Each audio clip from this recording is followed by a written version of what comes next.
you should all be going in theaters before it comes out on Netflix. See it first in theaters, see it again on Netflix. His Three Daughters. Whoa. This movie is fantastic. Now, Joe, if you are the Movies Baby horror correspondent, I have somehow become the gut-wrenching family drama correspondent because after having to cry my eyes out at Janet Planet and Dee Dee, this week I cried through another family drama, His Three Daughters, directed by indie stalwart Azazel Jacobs and starring Carrie Coon, Elizabeth Olsen, and Natasha Lyonne, Ever heard of a.k.a. them? the Holy Frickin' Trinity, baby, as three sisters who have two of the sisters, Kuhn and Olsen, are sisters by blood, and then Natasha Lyonne is their stepsister. But they all descend on this tiny East Village apartment to care for their dying father in his last days and work through decades of shit that has been simmering under the surface. This movie is phenomenal. It's one of those miracle movies that takes place almost entirely in this small New York apartment and yet feels like a universe unto itself. And the credit for that, I think, goes to two things. The performances of the three leads, which is getting most of the press, but also I don't want to underestimate Azazel Jacobs' direction and also his writing. The dialogue is fantastic. Okay. But first, the performances. Joe, give Natasha Lyonne the freaking Oscar now. It's over, baby. What? It's over. Performance of the year, Best Actress, Natasha Lyonne. And that is no shade to the great Carrie Coon, the great Elizabeth Olsen, who are phenomenal, but are playing roles that are more sort of functional to the plot of the movie, whereas Natasha Lyonne is clearly given the sort of time and space role, the role that's allowed to sort I was of given the breathe, time and space. there you go, breathe and sort of live. It's more of the sort of beating heart of the movie, and you know it immediately because there's an incredible opening scene where Carrie Coon is just talking like 100 miles an hour out of the gate. Like as soon as the production cards are off, Carrie Coon is just in the middle of a monologue.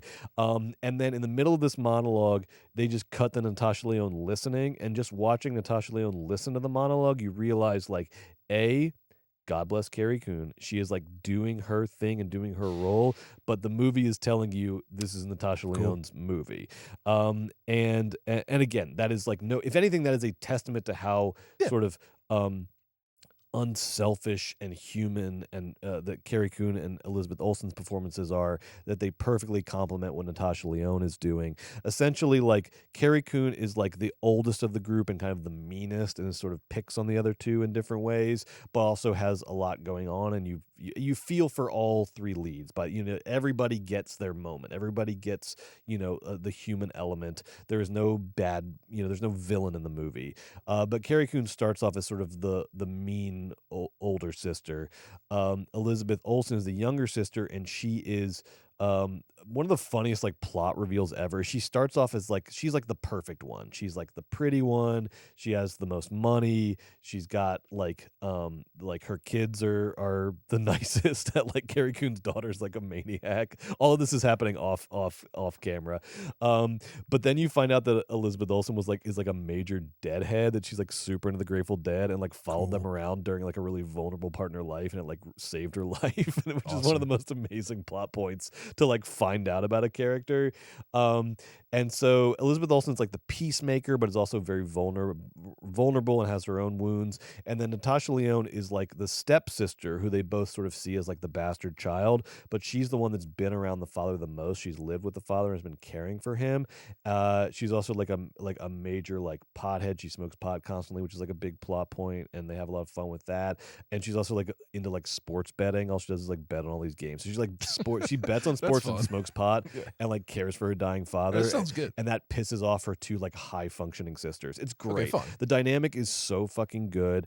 The movie is just so amazing at like limit like one location, 3 characters, and then just finding all the variations, like all the different scenes that you can do, and then in the process of that, like just this like undulating drama of like, oh, Carrie Coon's such an asshole, but no, Carrie Coon has this thing I didn't know about, and so now I care for her. I know, but oh, the Natasha Lyonne is like, so Oh, you're this sounds like, great. oh, it's so good. It sounds like a good play. It's a very good play, but I also want to give. I mean, that is like the highest compliment. No, like highest compliment. Yeah. And the thing that you'll read about the most in the reviews is the performances. But I do want to give a lot of credit to Azazel Jacobs for the direction, because this movie really has. We've talked about before on this show or on Bergman's about Fassbinder's Bitter Tears of Petra von Kant as being like the apex of directing a movie within like a small apartment, and how in that movie Fassbinder finds like 50 different compositions that are equally beautiful and dramatic and tense, and is telling the story like through compositions, through like foreground, background, through the simplest cinematic tools, is telling this incredible story. Jacobs is doing that with his 3 daughters within this apartment. The way he uses like walls and the separation between rooms, he is using that apartment. He is not like limited to the apartment. The apartment is liberating to him. He is finding. You're singing my song, friend. You're gonna love his 3 daughters. Goodness. So big shout out to him. Love it. Shout out to the DP Sam Levy, who is insistent that they shoot this movie on 35 millimeter. It's on film. It looks like it's on film. It looks gorgeous. And this is a quote from Levy that I want to read, and this is why you need to go see this in theaters, because it's going to come out on Netflix in a couple weeks. But before it does, go see it in theaters and then see it again on Netflix. The DP Sam Levy said, "At the risk of sounding pretentious, don't worry, Sam. Sound pretentious. We love it, buddy. baby. It's just us. Yeah, it's all passion. We love it. It's like when you hear a musician say, if you listen to the vinyl, it's a completely different album. When you see a print, because we shot on film, you get a completely different texture. It feels like it's on film in the theater. It feels like a classic album. And that's why you got to see it in theaters. Film has a mind of its own," he says, "with the presence of silver in the negative, and you can prepare a lot, but at a certain point, the film just does its own thing. When there's a bright window or a bright light bulb, it will glow in a really specific way, or the skin of the actors. That's almost impossible to emulate with digital. This movie is singing my song. It was so good.